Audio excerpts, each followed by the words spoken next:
este será mais um momento para refletirmos em conjunto as diferentes formas de atuação nos contextos onde incide a prática profissional das nossas convidadas, procurando consolidar este pilar fundamental dos ODS, que é o número 16, sobre a paz, a justiça e as instituições eficazes.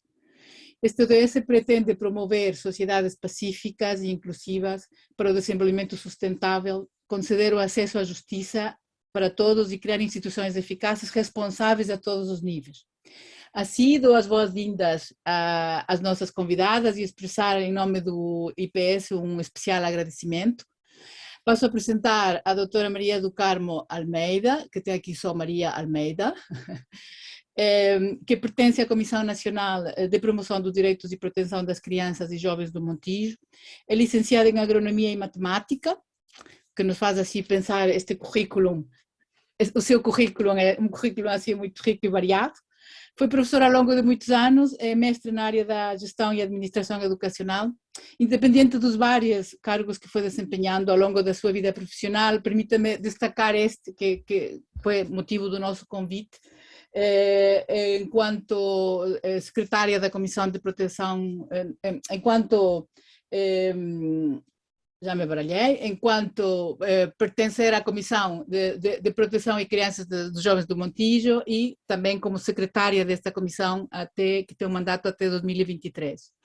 A doutora Maria João Freitas é socióloga, doutorada, desde 2018 coordena um gabinete de estudos, consultoria, coaching e mentoring, dedicado à inteligenciação, esta palavra é difícil, coletiva, onde promove oficinas colaborativas e processos de capacitação. Neste âmbito, tem apoiado e facilitado várias iniciativas ao nível local, regional e nacional, na concepção e montagem de estratégias, planeamento ou avaliação, ideação de ações e soluções e no co-design de sistemas de ação e governação colaborativas. Foi neste âmbito que eu conheci a doutora Maria João Freitas, nas oficinas colaborativas promovidas pelo município de Setúbal, no âmbito do CLAS. Antes de darmos a palavra, gostaria de deixar esta pergunta ou este desafio. Será que sem a paz, a estabilidade, os direitos humanos e um Estado de direito eficaz, poderemos alcançar o desenvolvimento sustentável? E passava-se a palavra à doutora Maria do Carmo Almeida. Não sei se quer partilhar a tela. Quero. Deixa-me só verificar então se... Eu agradeço em primeiro lugar o convite, estou muito honrada e pronto, olha, eu também conseguem ver? Sim. Ok. Agora só tem que pôr em projeção. Ok. É isso. Então já está. Pronto, olha, eu não sei se é da minha formação em matemática, eu sou uma pessoa muito sintética, de maneira eu nem sei se irei ocupar exatamente os 20 minutos.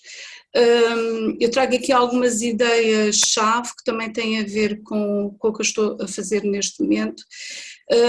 Eu de facto ao longo da minha vida tenho tido interesses por várias áreas, daí o meu currículo parecer assim uma coisa um bocado estranha. Pronto, eu primeiro só contextualizar as comissões de proteção de crianças e jovens. De alguma forma, para nós este aspecto é sempre muito importante, é um trabalho que nós também fazemos. As comissões de proteção de crianças e jovens, os seus procedimentos estão orientados por esta lei, a número 147/99, de 1 de setembro, que até tem sofrido várias alterações. Nós, no fim de contas, somos instituições oficiais, mas não judiciais, temos autonomia funcional e aquilo que nós fazemos é a promoção dos direitos da criança e dos jovens, prevenindo ou colocando termo a situações que sejam suscetíveis de afetar a sua segurança, a sua saúde, formação, educação ou desenvolvimento integral. Na prática, nós temos vários grupos de trabalho, um deles é a Comissão Restrita, à qual eu pertenço. Nessa Comissão Restrita nós somos um conjunto de técnicos de várias áreas, de várias instituições. Alguns trabalham a 100%, como é o meu caso, outros trabalham 2 dias, 3 dias por semana, e o que nós fazemos é, perante determinadas situações, com determinadas tipologias que já vos vou apresentar, nós abrimos processos de promoção e proteção e fazemos uma recolha de informação aprofundada que tem um limite máximo de 6 meses. Após esses 6 meses, em reunião, nós analisamos toda a informação referente à criança e ao jovem e fazemos deliberações. Essas deliberações podem ir desde arquivamentos de processos até a aplicação de medidas de apoio junto aos pais, junto a familiares, e aquela situação considerada mais grave, quando as crianças e os jovens são retirados do seu meio natural e são colocados em acolhimento residencial. Mas tudo apenas é possível fazer com o consentimento dos pais e com a não oposição dos jovens a partir do momento em que têm 12 anos. Então, as tipologias de perigo com que nós trabalhamos e sinalizamos as crianças e os jovens, elas estão aqui completamente discriminadas. São todas estas. A primeira diz respeito a situações em que a criança e o jovem está abandonada ou entregue a si própria, quando sofre maus tratos físicos ou psíquicos e até é vítima de abusos sexuais, não recebe os cuidados ou a afeição adequados à sua idade e à sua situação pessoal, é obrigado a atividades ou trabalhos excessivos ou inadequados à sua idade, dignidade e situação pessoal, ou que lhe sejam prejudiciais à sua formação e desenvolvimento, quando está sujeita de forma direta ou indireta a comportamentos que afetam gravemente a sua segurança e o equilíbrio emocional, ainda quando a própria criança ou jovem assume comportamentos ou se entrega a atividades ou consumos que afetam gravemente a sua saúde, segurança, formação e educação, numa situação em que nem os pais, nem os seus representantes legais ou as pessoas que têm a guarda de facto destas crianças ou desses jovens se oponham a esta situação e consigam revertê-la. Portanto, como eu já vos disse, nós só trabalhamos então com os consentimentos e as não oposições dos jovens.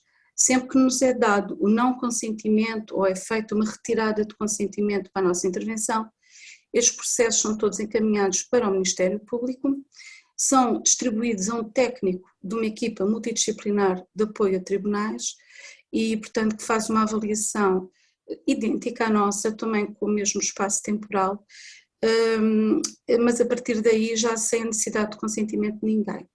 Portanto, e depois é feita uma análise e é feita uma deliberação, mas a partir do juiz. Nós aqui nas comissões, infelizmente, e não é que tenhamos muitas vezes somos colados à imagem do procedimento de urgente ou procedimento de urgência que está previsto no artigo 91 da Lei de Proteção de Crianças e Jovens e Perigo, que são as situações em que as crianças e os jovens são retirados aos pais e às famílias e são colocados em acolhimentos residenciais.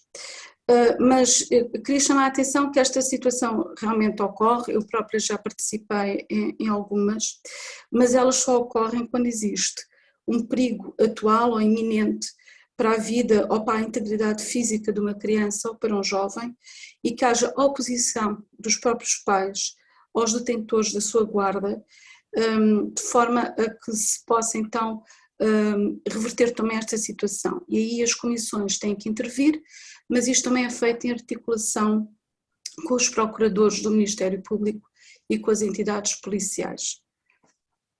Portanto, só para aqui contextualizar o nosso trabalho. Agora, entrando mesmo neste desafio, eu gosto muito desta frase de Dietz de 1992 e que já nos faz pensar realmente há quanto tempo estas preocupações têm lugar. Para existir uma sociedade sustentável é necessário sustentabilidade ambiental, social e política, sendo um processo e não um estágio final. E no caso aqui das comissões, em particular aqui na CPCJ do Montijo, eu sinto muito, e os meus colegas também, a trabalhar precisamente nesta área da sustentabilidade social.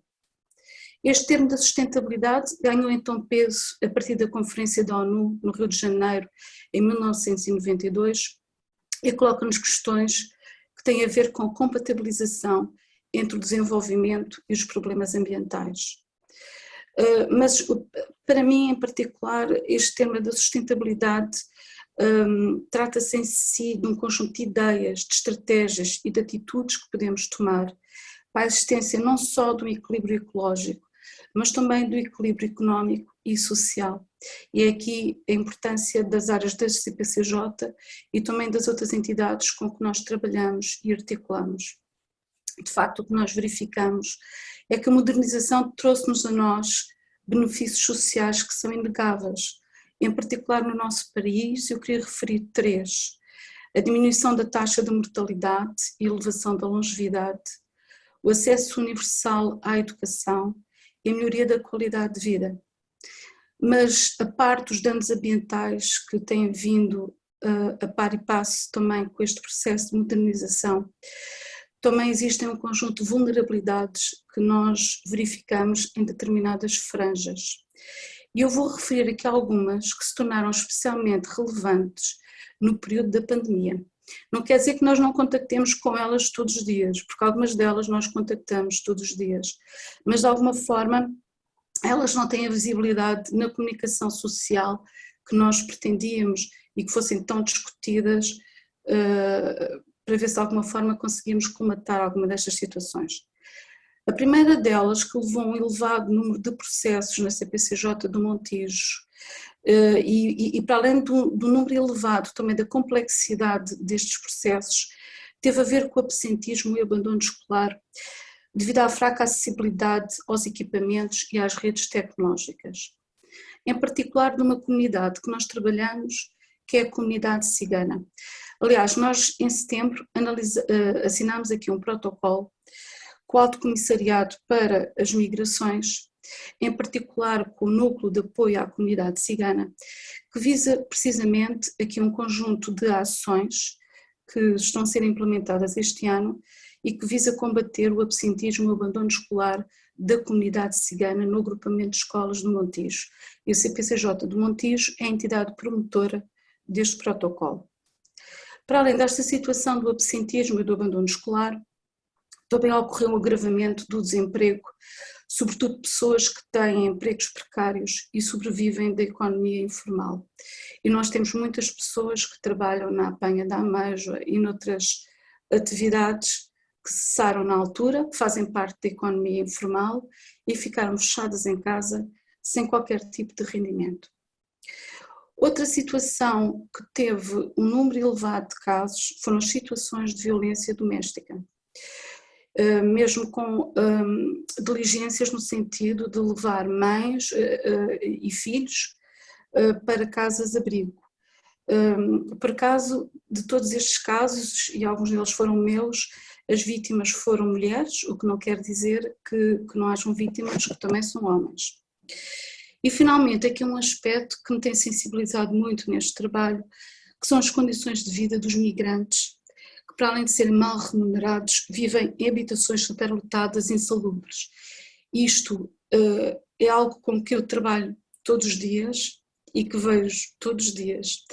Eu tive um caso que começou por ser um absentismo escolar e que depois de analisado e investigado, deparei-me com pessoas que viviam dentro de fábricas em situações muito difíceis e a ganharem cerca de 200 a 300 euros em trabalhos que ninguém quer.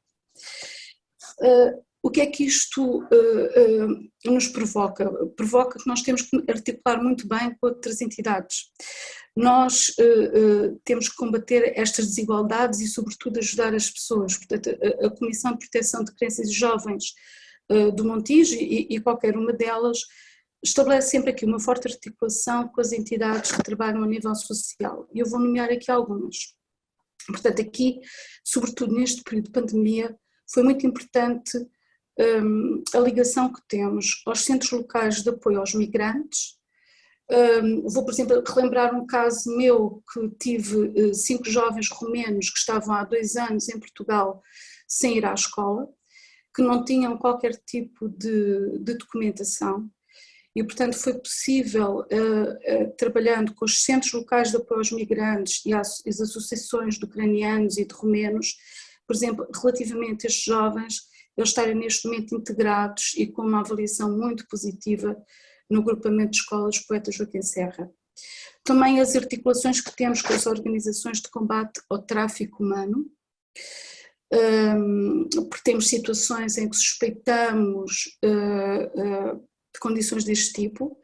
Por exemplo, um caso que também tive, por exemplo, de uma criança trazida de Angola, que ainda hoje está a ser investigada, mas desta vez a nível judicial, em que suspeita realmente de tráfico humano, que tenha vindo para Portugal numa situação de, não direi escrava, mas já muito próximo disto.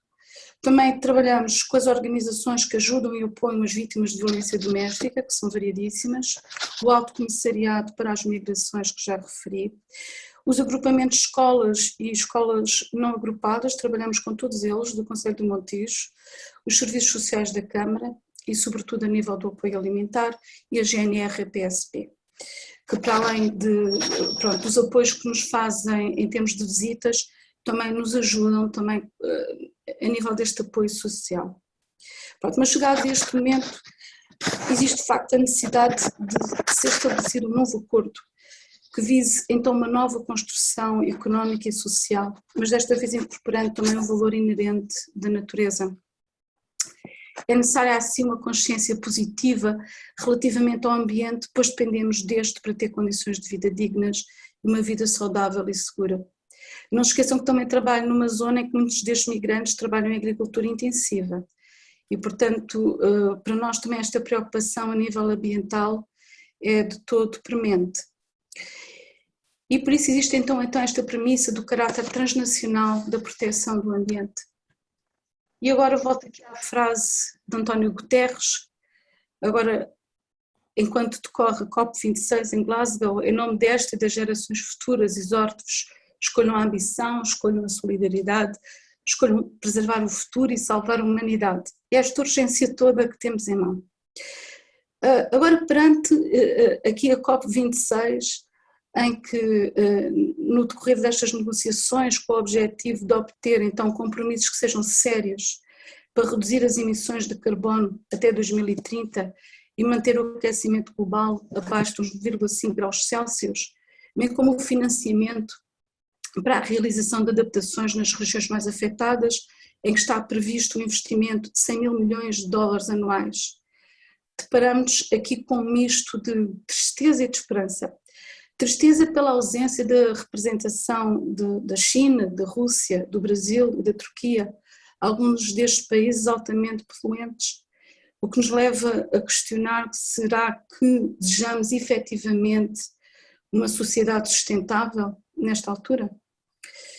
Mas, por outro lado, a esperança pela posição dos jovens, sobretudo nestas manifestações que temos visto, o que nos leva a nós na Comissão a reconhecer de facto os fortes contributos a nível da educação em geral e da educação ambiental e para a cidadania em particular. E nós, como trabalhamos com todas as escolas, em particular eu que sou representante de educação, que trabalho com todas as escolas e agrupamentos de escolas do Conselho de Montijo, tenho de facto de reconhecer aqui publicamente o esforço por parte destas escolas e dos professores, e tenho a ideia que isto é uma situação geral no nosso país, a nível da educação ambiental e da educação para a cidadania.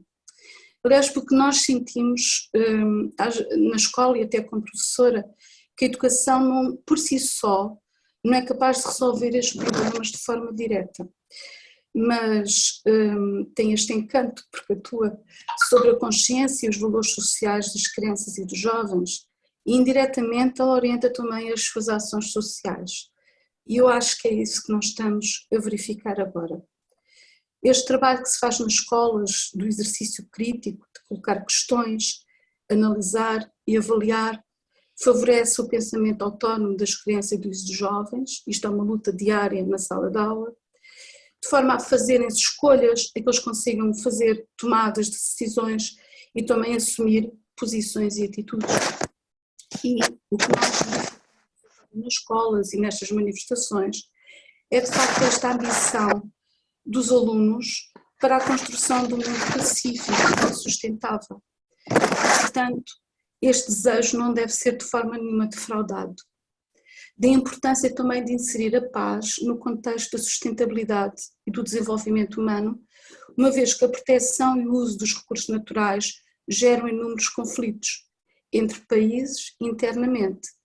E mesmo na zona do trabalho, uma zona mais restrita, também existem muitos conflitos a nível da exploração da agricultura de forma intensiva.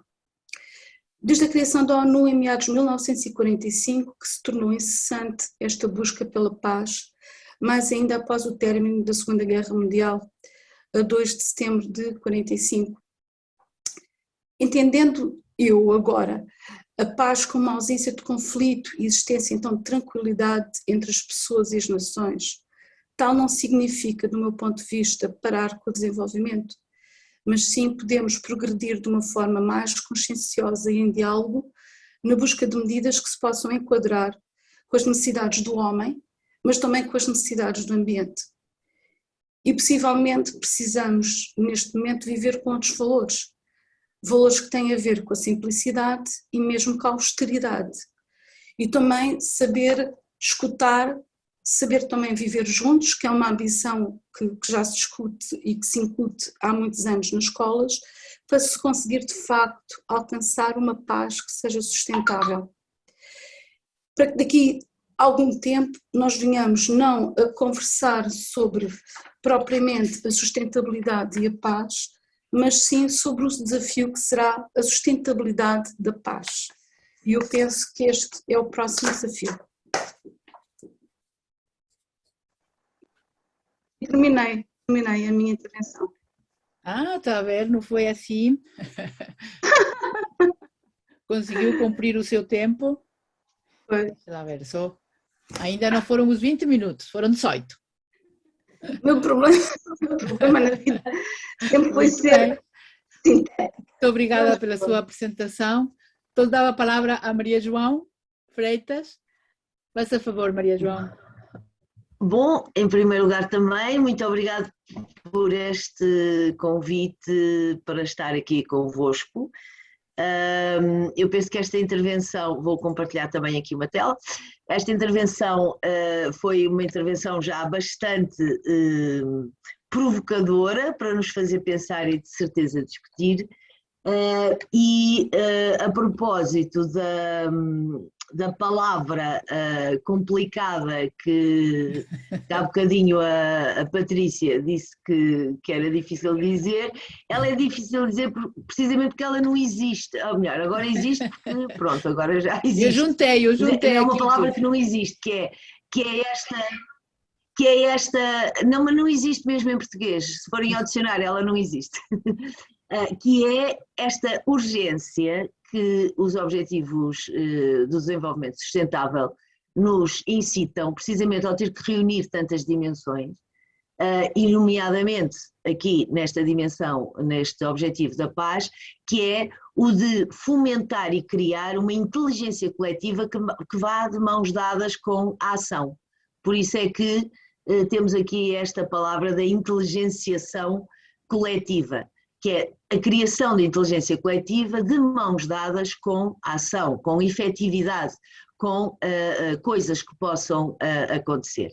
E de facto eu penso que foi este o motivo do convite para estar aqui a partilhar esta experiência, porque no âmbito da rede social de Setúbal, que é liderada pela Câmara Municipal de Setúbal, mas que envolve cerca de 70 parceiros, do qual o IPS faz parte, precisamente estando em fase de promover o seu plano de desenvolvimento social, optou-se por fazer precisamente uma abordagem através deste processo de inteligenciação coletiva, ou seja, desde logo fazer com que toda a gente que faça parte desta rede pudesse participar e pudesse coproduzir esse plano.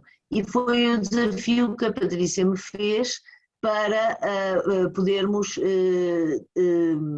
partilhá-lo na forma como ele está a ser construído, ele não está completo ainda, em termos deste ODS. Eu queria de qualquer maneira fazer aqui um desafio, que é, eu vou ter que desinterromper aqui o compartimento para pôr aqui um link que vou pôr no chat e que vocês podem utilizar. Porquê? Porque durante esta sessão eu gostava que, enquanto também estivesse aqui a partilhar convosco esta experiência, vocês pudessem participar aqui no Mentimeter, basta clicar nesse link e podem participar as vezes que quiserem, com insights, com palavras que esta abordagem deste ODS da paz vos possam sugerir e com palavras também que estes exemplos que estão a ser aqui trazidos vos possam sugerir. Acho que no final podemos ter uma belíssima nuvem de palavras também construída por todos. É um desafio que eu faço, já pus no chat, é só clicar e podem entrar e sair as vezes que quiserem ir pondo, que a nuvem vai se construindo e no final a gente vai visitá-la. Espero que esteja uma nuvem bonita. Eu falo muito, portanto já pedi à Patrícia para me alertar para se eu estiver a resvalar muito no tempo. Eu penso que estão todos a ver. Eu fiz uma primeira reflexão de porque, primeiro, o interesse deste processo que estamos a fazer, que é a da construção de um projeto de desenvolvimento social para o Concelho de Setúbal, porque realmente a relevância deste ODS tem a ver com a paz, a justiça e as instituições eficazes. Porque, efetivamente, este é o objetivo, entre os vários objetivos para o desenvolvimento sustentável, é aquele objetivo que assegura, ou não assegura, se não existir, condições para que todos possam colaborar. Em guerra é difícil colaborar. Ou melhor, pode haver uma colaboração, mas normalmente é uma colaboração muito hierárquica e muito formal, enquanto que em tempo de paz há a possibilidade de nós podermos ter melhores condições para sonhar, para termos as nossas utopias, para criar, para imaginar coisas novas, para criar compromissos. Falou-se há bocadinho aqui da paz como ausência de conflitos. Às vezes os conflitos podem existir, mas podem dar lugar a compromissos e a paz vem também como resultado desses compromissos e ajuda a que se criem esses compromissos e ajuda a criar condições para fazer acontecer. Ou seja, a paz é um dos objetivos que nos dá futuro. Não é? É um objetivo que nos permite olhar para o futuro e permite-nos construir esse futuro. E foi neste sentido um bocadinho que fiz esta reflexão na partilha do que vos vou apresentar. Aquilo que eu vos vou apresentar é o processo de construção deste PDS. Este PDS, que é o Plano de Desenvolvimento Social, foi decidido que era feito por toda a gente e serviu aqui um roteiro. E penso que este roteiro é um bocadinho o exemplo daquelas condições, quer dizer, beneficiou também de um contexto de paz, mas também é um exemplo do que pode ajudar para construir essa paz que é necessária para se construir futuro. Então, nós, só para terem aqui uma ideia, eu vou aqui fazer um zoom pequenino, porque estes são os vários passozinhos do nosso PDS, nós estamos mais ou menos aqui, portanto ainda nos falta aqui acabar uma série de sessões, mas o roteiro já foi definido e ele tem basicamente três ligações com os vários parceiros e com a comunidade de Setúbal. Em primeiro lugar, a necessidade e a vantagem de podermos complementar o que é um trabalho, quer com os decisores, quer com os técnicos, quer com a própria comunidade. Então, este processo começou precisamente por... eu não estou a fazer projeção, estou. Vocês estão a ver agora aqui. Este processo começou precisamente com um compromisso ao nível dos decisores, que fazem parte do CLAS, portanto que reúne todas as organizações que fazem parte do CLAS, com um roteiro que iríamos utilizar na construção deste PDF, em que trabalhamos sobretudo a empatia, em que partilhamos desde logo experiências positivas e negativas que tinham a ver com a experiência de Setúbal, sonhos e pesadelos para o Conselho, palavras inspiradoras para identificar desafios da rede social e que pretendia, portanto, este primeiro momento foi um momento muito importante também para familiarizar os participantes com os instrumentos que poderiam vir a ser utilizados durante o roteiro. E isto aconteceu em janeiro deste ano e logo no início de fevereiro começou-se a trabalhar arduamente numa dinâmica que, como eu disse há pouco, se o objetivo da paz tem a ver com a capacidade de construir futuro, nós começamos precisamente por começar a imaginar o futuro que nós queríamos ver acontecer. E fizemos-o coletivamente, utilizamos aqui algumas entradas, bem-estar e qualidade de vida, demografia, direitos sociais e emergências sociais e a rede, e tivemos alegremente, eu digo alegremente porque a Patrícia pode testemunhar, porque isto foram sessões até online, ainda só tivemos uma sessão presencial, mais ou menos 3 horas e meia cada, são alegremente, mas intensamente, a construir este futuro nesta sessão. E, portanto, nós continuamos aqui a criar, neste caso, empatia com o futuro que queríamos ver acontecer. E tivemos a explorar, através de grupos de trabalho também, sobre a raiz dos porquês daquilo que gostávamos de ver acontecer.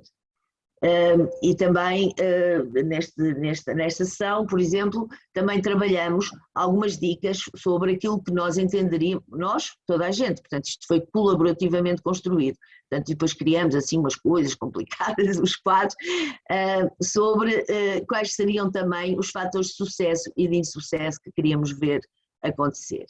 E isto fez com que, muito rapidamente, numa segunda sessão, nós conseguíssemos entrar nesse processo e fazer uma viagem ao contrário daquilo que nós estamos habituados a fazer. Nós estamos habituados a fazer uma viagem do presente para o futuro e neste caso nós conseguimos, uma vez que começamos a construir o futuro, a imaginar o futuro que queríamos ver acontecer, fazer a viagem ao contrário, que é, então, o que é preciso desde hoje fazer acontecer para que esse futuro possa vir a ser realidade. E então a segunda sessão, precisamente este backcasting, foi uma sessão dedicada à conectividade com esse futuro, através de vários exercícios, um simples SWOT, um top 3, construímos personas para perceber precisamente então o que é o futuro que nós queremos e qual é o presente que nós temos. E assim se criou. E isso começou, neste processo também, a desenhar o tipo de sustentabilidade, o tipo de desenvolvimento que se queria ver promover e começou também aqui a ser inspiracional relativamente àquilo que podia ser o papel da rede. E simplesmente, em março ainda, portanto em plena pandemia, foi muito difícil, não conseguimos fazer de outra maneira que não fosse também virtualmente, lançamos este repto a toda a comunidade através das redes sociais, que é o que é que as pessoas gostariam que a rede pudesse dar resposta. E esta auscultação foi altamente proveitosa, deu imensa informação, estão aí alguns exemplos depois de algum tratamento de informação e foi preciosíssima para nos ajudar a robustecer também o sentido de futuro e os caminhos que nós tínhamos que desenvolver. Isso permitiu que, em março, portanto, basicamente em 3 meses, nós conseguíssemos já estar a definir coisas. E a definir o quê? A definir eixos, a definir aquilo que nós chamamos uma prova de conceito, em termos do que é que seriam os conteúdos e os desafios que pudessem estar presentes a estruturar este PDS. Esta sessão Foi uma sessão o dia inteiro, também virtual, muito intensa, mas que, como que por magia e no meio de, sei lá, centenas de post-its e de inputs que nós já tínhamos recebido, conseguimos construir uma primeira, estão aqui os primeiros desenhos daquilo que foi a prova de conceito, que é aquilo que neste momento está a ser aprofundado. E para isso, a seguir, conseguimos inspirar-nos nessa prova de conceito e voltar ao processo de definição. Ou seja, consolidar a prova de conceito, mas agora desta feita nos sapatos da rede. Portanto, como estão a ver, eu trago este exemplo porque relativamente ao ODS da paz, da justiça e das instituições eficazes, este processo de vai e vem feito coletivamente, penso eu que está a permitir um envolvimento e um compromisso muitíssimo mais robusto com aquilo que efetivamente há de vir a ser celebrado na fase final, como sendo o compromisso com este PDS, que é completamente diferente, por exemplo, de se este PDS tivesse sido encomendado a alguém que no meio das suas secretárias faria qualquer coisa e depois iria fazer alguma apresentação. Então, nós entramos no quarto momento no papel da rede, em que tivemos a explorar sobretudo o papel da rede como infraestrutura, como ator coletivo e como ativo local para o desenvolvimento e para o bem-estar que se pretendia promover no Conselho, e continuamos numa segunda sessão a explorar esse papel da rede, mas ao contrário, a consolidar o papel da rede, mas em função da própria prova de conceito. E basicamente este é o momento em que nós estamos, em que ainda em maio e junho já entramos numa estabilização daquilo que pode ser a estrutura, os eixos e os grupos de medida do PDS, e portanto penso que foi um trabalho muito intenso que resultou precisamente desta colaboração, desta forma de trabalhar, que simplesmente nós achamos que apenas um ambiente de paz poderia ter permitido, mas também temos imensa expectativa que possa contribuir para que este ambiente de paz perdure, para que este PDS possa ter uma concretização muito mais eficaz, muito mais comprometida e muito mais envolvida por parte de todos os seus atores.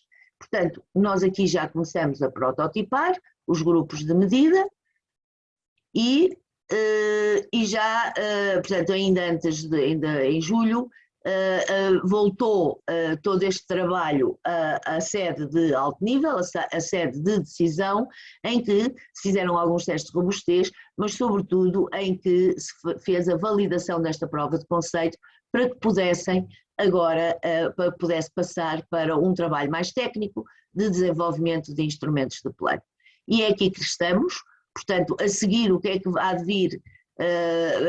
Há de vir ainda uma Open Week para toda a comunidade poder participar já em função do desenho e do protótipo desta primeira prova de conceito, e teremos também o envolvimento de todos naquilo que é a definição, aquilo que há de ser a definição do plano de riscos e do sistema de monitorização e avaliação, do sistema de governação, que tem a ver com como é que as pessoas vão querer organizar-se para fazer tudo isto acontecer, portanto isto ainda é o que está para vir, e depois entraremos em processo de testes, teremos 2 sessões de testes de robustez para podermos ter uma nova reunião de alto nível já em torno de uma versão preliminar, um Open Week e ainda com a comunidade em torno da versão preliminar para podermos ambicionar chegar a uma versão final e a uma carta de compromisso que realmente envolva todos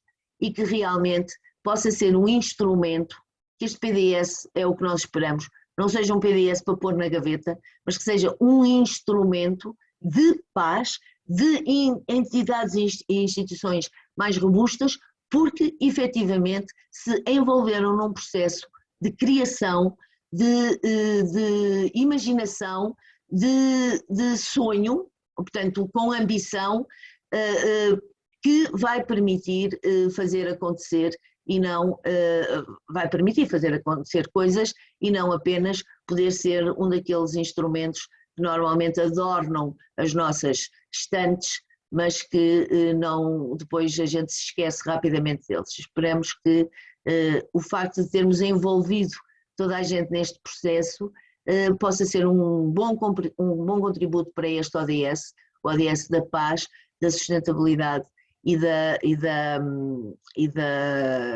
das entidades eficazes para fazer acontecer precisamente os sonhos, as ambições que aqui foram desenhadas. Eu penso que quando nós estamos a falar de Objetivos de Desenvolvimento Sustentável, o ODS 16 é apenas um, mas é de facto um ODS muito, muito, muito importante na capacidade que pode ter de alavancar e de dar chão, se quiserem, a todos os outros para se poder desenvolver.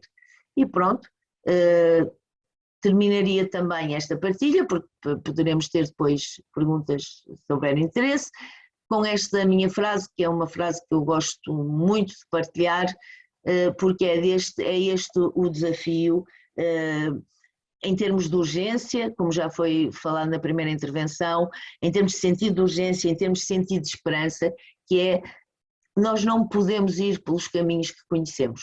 Nós temos que ir, efetivamente, às vezes por onde não há caminho, mas ter o cuidado de deixar um trilho, deixar esperança e de deixar caminho para que se consiga prosseguir, porque, de facto, o mundo, nós todos, a humanidade, precisa de um desenvolvimento, mas sobretudo precisa de um desenvolvimento sustentável.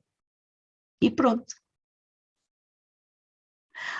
Espera aí, vamos ver se já temos aqui algumas coisas, não sei se já colaboraram ou não. Temos, posso mostrar, ainda posso? Ainda tenho tempo?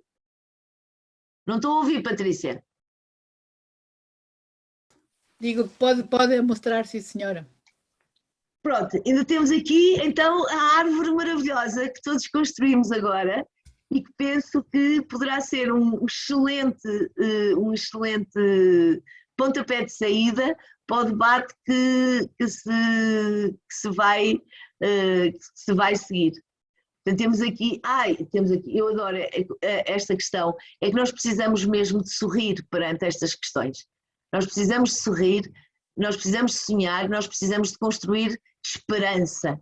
E a paz, na minha opinião, é aquilo que nos pode grudar e dar o melhor fertilizante a essa esperança de futuro. Vou deixar aqui só mais um bocadinho para vocês verem, porque eu acho que estão aqui, nem sei, pode, se calhar alguém quiser comentar esta nuvem que está muito, muito interessante. É engraçado, quando comecei a pensar em preparar o que dizer, obviamente que me veio à cabeça a canção do John Lennon. Pois, exato, Imagine. Pois, porque no fundo ele lança-nos este desafio já há tanto tempo, não é? Imaginar uma sociedade diferente. Eu vou deixar uma outra, então, mesmo para me calar, que é, eu acho que nós temos que reativar as utopias.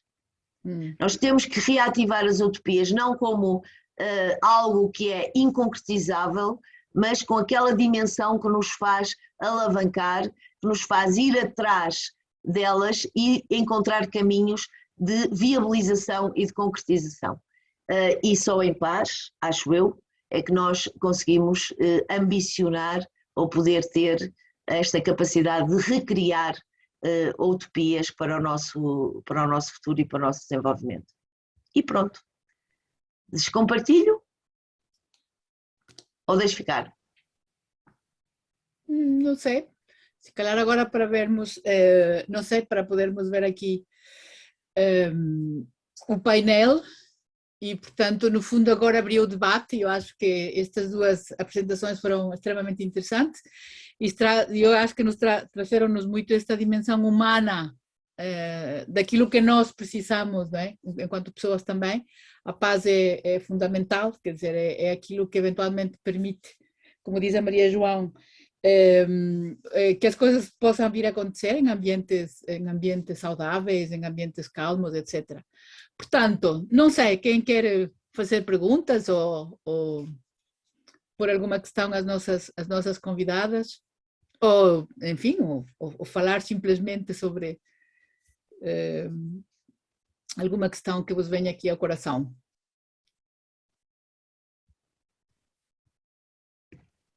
Ninguém se anima?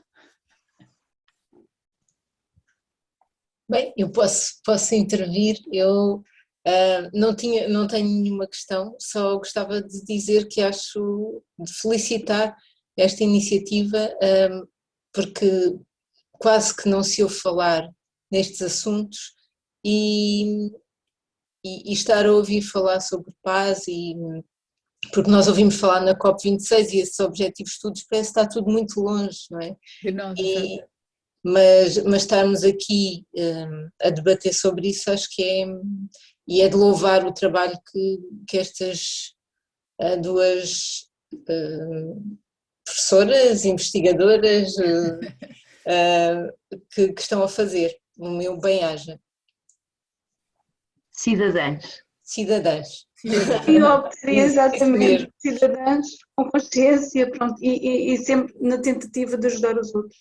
É isso mesmo. Os meus parabéns.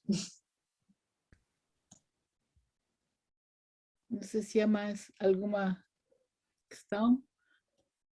Luísa Ramos de Carvalho, não queres dizer nada? Está sem microfone, Luísa. Eu quero sempre dizer qualquer coisa. Por isso, eu estava mesmo a olhar para a tua cara e pensar, a Luísa quer dizer qualquer coisa. Eu queria fazer uma pergunta que não sei se é descontextualizada, mas as crianças institucionalizadas acedem à paz? Eu posso responder da experiência que tenho tido. Sim. Diga. Algumas conseguem encontrar nestas casas o amor que nunca tiveram. É um facto. E nós isso também vamos monitorizando. Outras vezes as coisas não correm como nós pretendíamos. Mas enquanto pudermos atuar e modificar, essas medidas aplicadas também podem ser alteradas. Mas já tive, dos 3 anos que estou a desempenhar este trabalho, já tive pelo menos algumas situações muito gratificantes. Eu, por exemplo, esse caso que há pouco estava a referir, de uma criança que foi trazida para Portugal, que por uma questão também de absenteísmo escolar, se foi detectado que ela fazia um conjunto de atividades domésticas em casa, não só da pessoa que surgia com os documentos enquanto tinha a guarda de facto, como era emprestada para outras casas de amigas para desempenhar trabalhos domésticos. E quando não os fazia bem, eram-lhe aplicados castigos físicos muito graves. A criança neste momento está institucionalizada e do que eu sei, do que eu contacto foi de facto o único amor que ela conheceu, pelo menos nos últimos anos. E pronto, o resto já não posso contar mais porque é sigiloso, portanto há casos de sucesso, outros não. E são dimensões que acompanham esta dimensão mais subjetiva da... Nós mesmo depois de alguns casos que, imagina que depois, por exemplo, passam para tribunal, depois são acompanhados por estas outras equipas, nós mantemos sempre articulação e informação e somos chamados muitas vezes a tribunais para determinadas decisões. Por exemplo, em relação a esta criança, há também agora uma tentativa que ela regresse para o país de origem, que é Angola, e portanto isso está a ser tudo analisado e nós acabamos sempre de manter esse contacto com estes casos, mas sei que essa criança agora está melhor do que estava e às vezes eles conseguem encontrar em algumas destas casas que também existem lá pessoas e técnicas dedicadas, também conseguem encontrar alguma paz, que durante o período que foram acompanhados por nós e antes não tiveram. Nós temos aqui no IPS, chegam-nos, não é? E em algumas unidades curriculares, como é o meu caso, que dou Psicologia do Desenvolvimento e que por isso falo dos diversos tipos de família, e se calhar outros colegas que também têm estas áreas das ciências sociais. Por exemplo, este ano entraram duas estudantes, não é? E uma delas disse-me com o maior dos sorrisos, se não fosse a minha história de acolhimento numa instituição, eu nunca estaria aqui. E pronto, e acho que isso é muito bonito de ouvir, não é? E por isso este ano até tenho duas experiências muito positivas nas minhas turmas do primeiro ano, de pessoas que passaram para o acolhimento, retirada à família, e depois foram... uma foi adotada e outra está com família mesmo de acolhimento. Só que, por vezes, vejo todos esses processos mesmo quando estão um pouco capazes, por exemplo, as pessoas que se candidatam às famílias de acolhimento, esses processos todos, não é? E então, pronto, mas tenho pena de não ter ouvido mais. Mas é só... Eu acho que é muito importante nestes jovens e nestas crianças, seja qual for a situação que eles tenham, embora a nossa primeira primazia seja sempre a família. É sempre a família que é explorada em primeiro lugar. Mas, olha, neste pouco tempo, também posso dizer que às vezes há famílias que precisam de um tempo para as crianças e os jovens serem retirados. Muitas vezes eles também regressam. Mas o mais importante é encará-los como indivíduos e com um projeto de vida, pensar no projeto de vida destas crianças e destes jovens. E pronto, também não tem sido assim muitos casos, mas pronto, às vezes acontece. Não posso avançar muito mais por situações serem sigilosas. Mas, nós ali na escola vamos recebendo e eu também acho interessante que estes estudantes assumam a sua história de vida com orgulho. Neste caso, por exemplo, destas duas, uma em cada turma, quando precisar de testemunhos, acho que pode falar com elas. Porque Obrigada. São duas pessoas que assumem com orgulho o seu trajeto de vida. Eu acho isso muito bonito também. Estão em paz com elas próprias, não é? Sim, depois se as pessoas tiverem, no fim de contas, pessoas interessadas nelas, nesse tal projeto de vida que vos falo, acabam por ter esta afeição também dos técnicos, porque nós também não nos desligamos delas, porque isto mexe muito connosco. E pronto, a maior parte delas também que eu conheço também assumem. E pronto, nem todos os casos, às vezes há casos que podem não correr bem, não é? Mas nós mantemos sempre essa monitorização enquanto está connosco, essa vigilância. E a vida das pessoas às vezes é complexa e portanto até estas medidas podem ser modificadas, podem ser alteradas. O mais importante é que estão sempre bem, quer em termos físicos, quer em termos emocionais, e que se tornem pessoas autónomas com estes aspectos que vos falei, com sentido crítico, que venham a ser pessoas independentes e donas da sua vida, não é? Pois é, bonito. Pronto. Eu queria perguntar a Maria João, não perguntar, mas no fundo eu tenho vivido esta experiência da oficina colaborativa que tem sido de facto muito rico e é interessante porque nós nos conhecemos praticamente todos, portanto no fundo estamos num classe em que todos nos conhecemos, não pelo classe, mas pelas relações que vamos tendo. E aquilo que lhe queria perguntar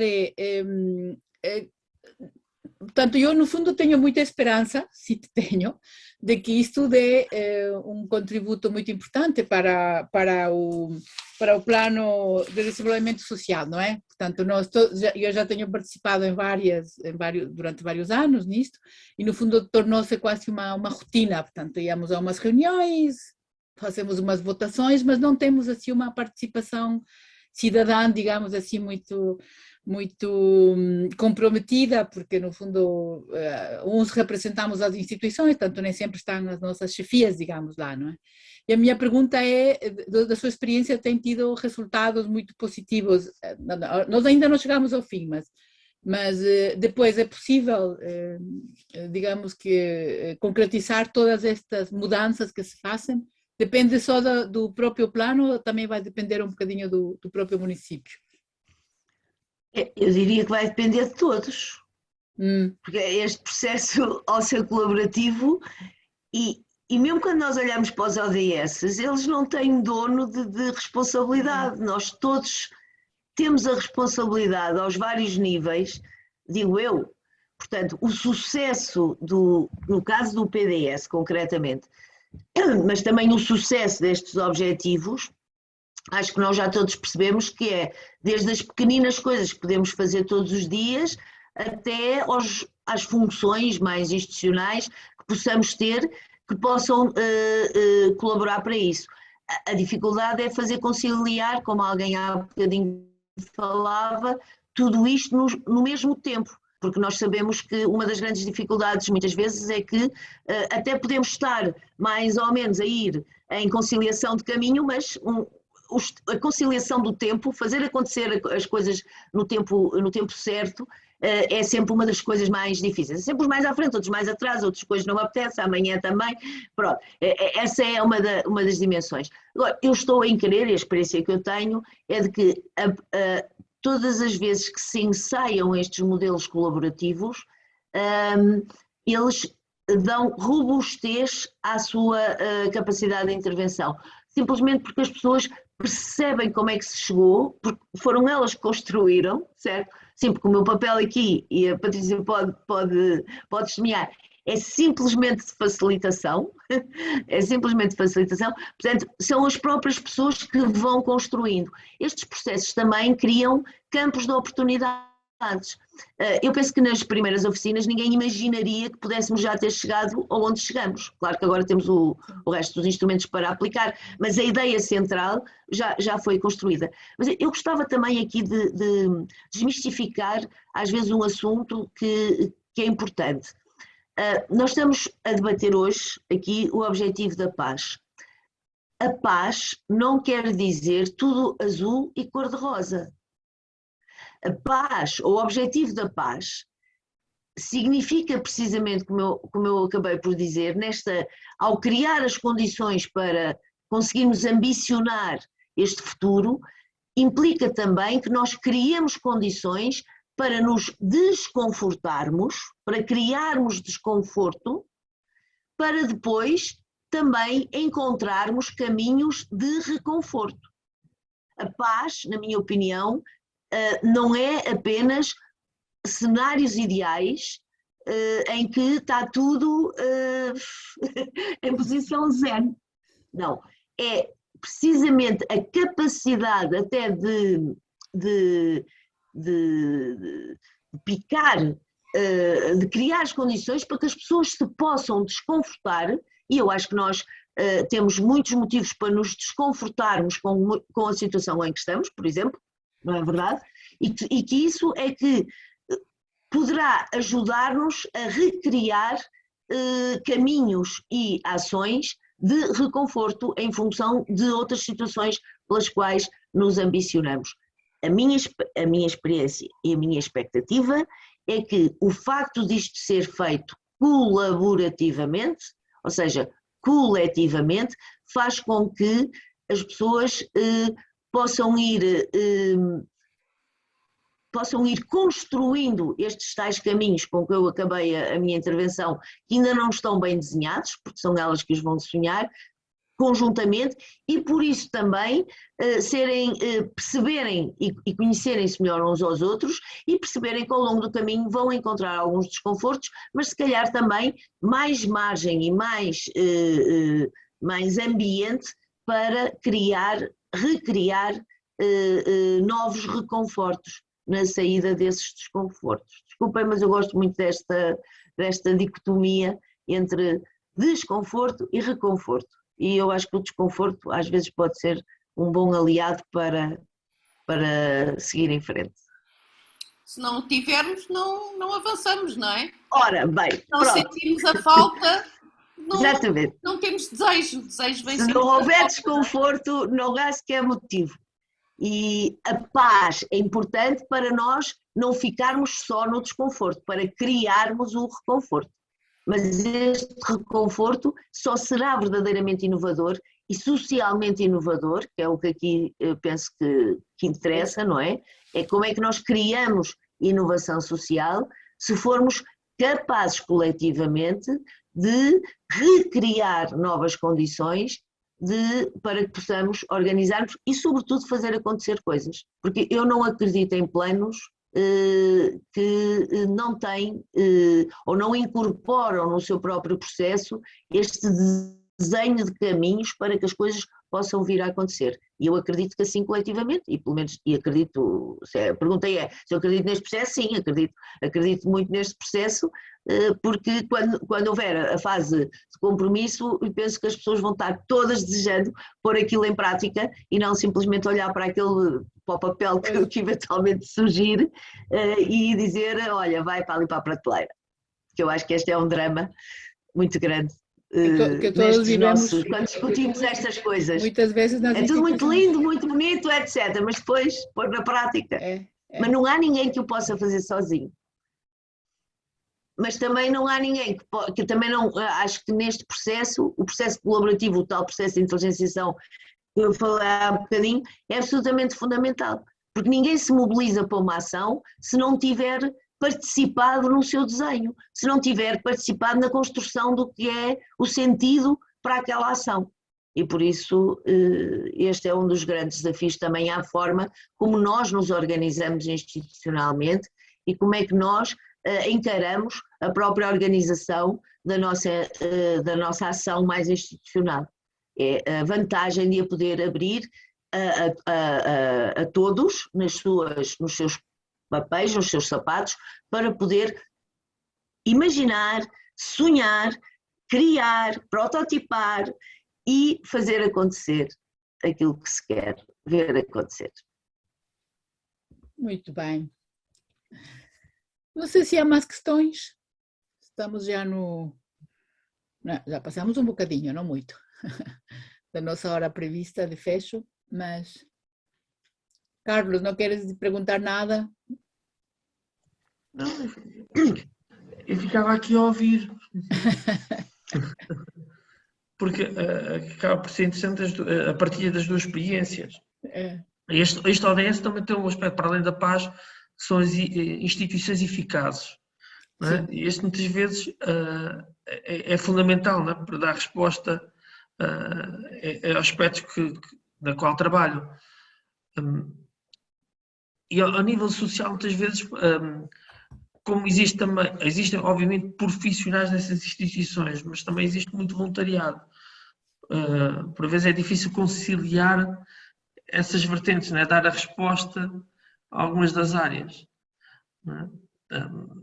E acho que essa é, se calhar, a complexidade, às vezes, desta frente da ação social, é como é que se consegue responder a tantas solicitações. Como é que se consegue conciliar tudo isto? Há um colega que estava aqui a dizer assim, já contribuí e já... Mas depois vejo a pouca participação. Célia, ninguém ouviu, foste tu que mandaste uma mensagem.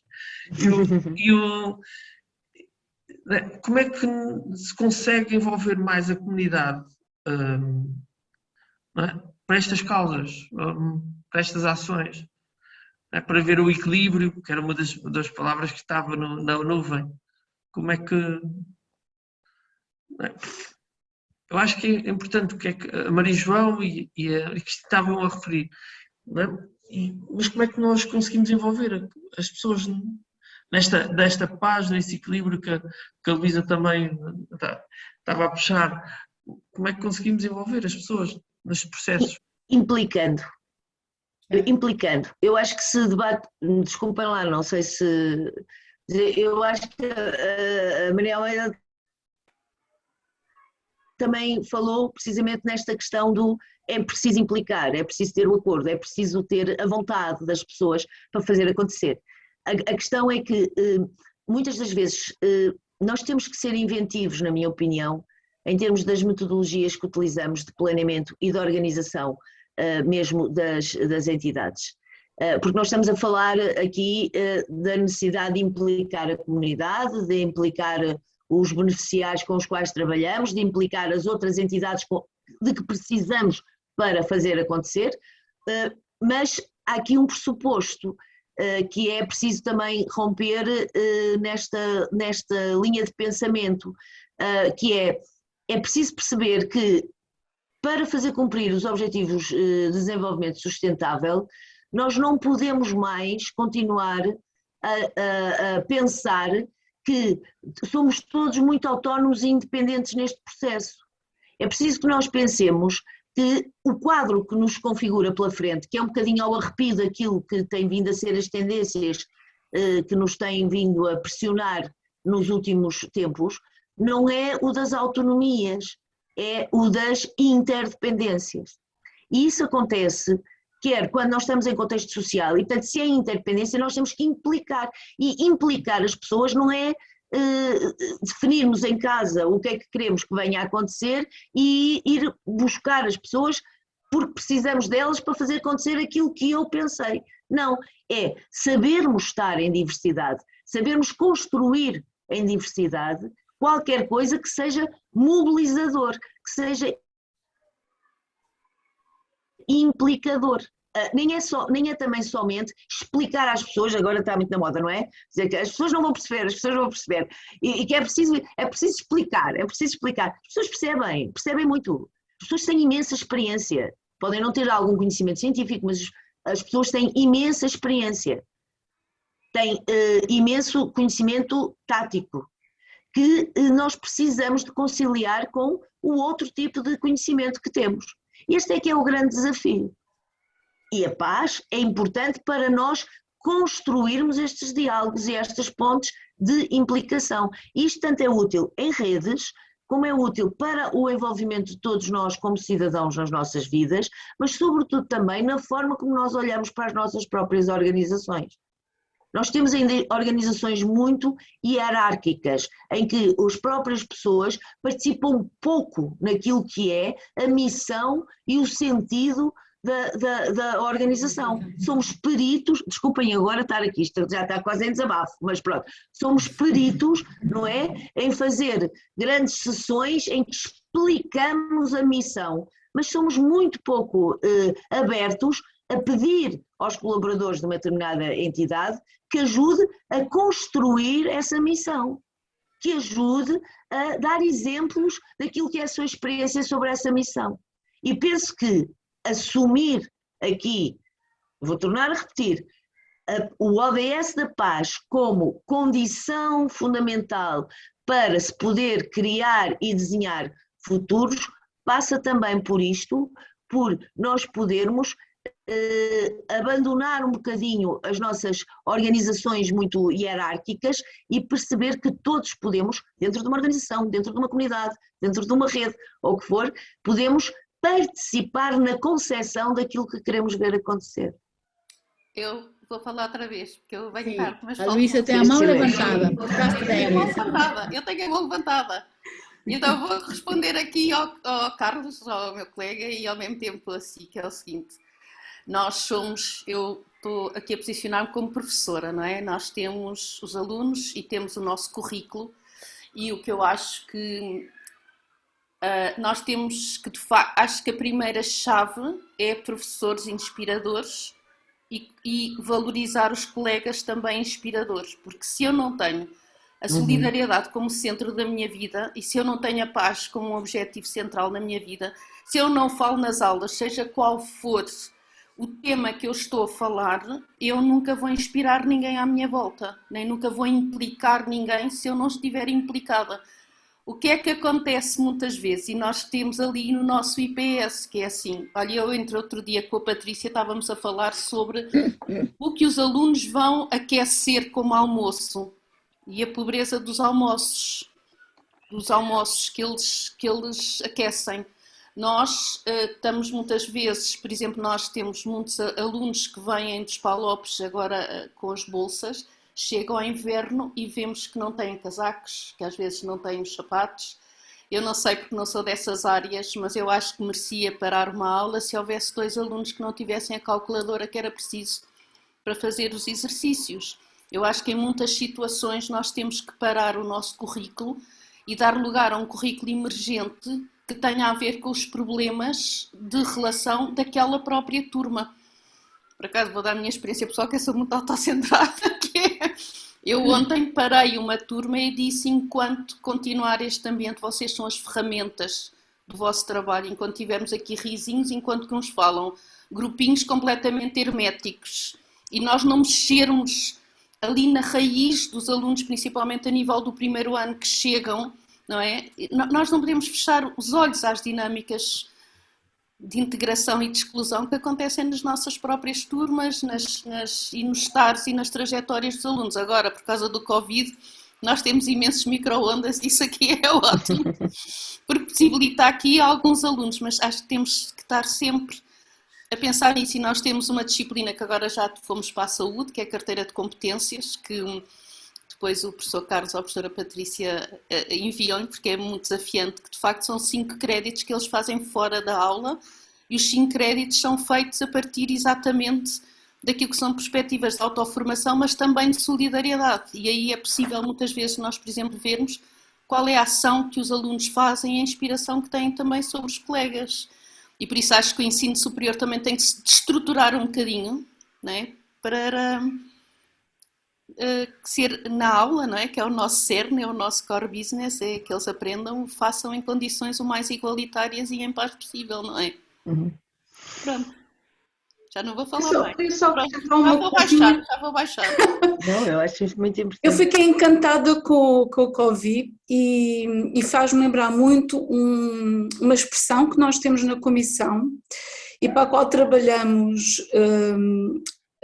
há desde os 3 anos que eu lá estou, que é formar aquilo que nós chamamos uma rede fina, uma rede muito atenta em relação aos problemas das crianças e dos jovens e sempre em articulação com todos os parceiros, para termos uma ação eficaz e segundo, para não existir também uma sobreposição de ações, que às vezes até podem criar problemas. E portanto eu acho que o principal é as pessoas estarem articuladas, porque no fim de contas o objetivo até é sempre o mesmo, é existir esta paz, mas sobretudo a vida seguir com tranquilidade com os próprios obstáculos e as dificuldades que a vida tem. Mas pronto, sentirem aqui que têm essa rede, que de alguma forma está atenta a todos estes casos. Muito bem, sim senhora. Então, não sei se há mais alguma questão, se não podemos dar por encerrada esta sessão. Agradecer a todos e pronto, muito obrigada por terem vindo, obrigada pelos contributos e obrigada por enfim, continuarem a acompanhar estes webinars do IPS.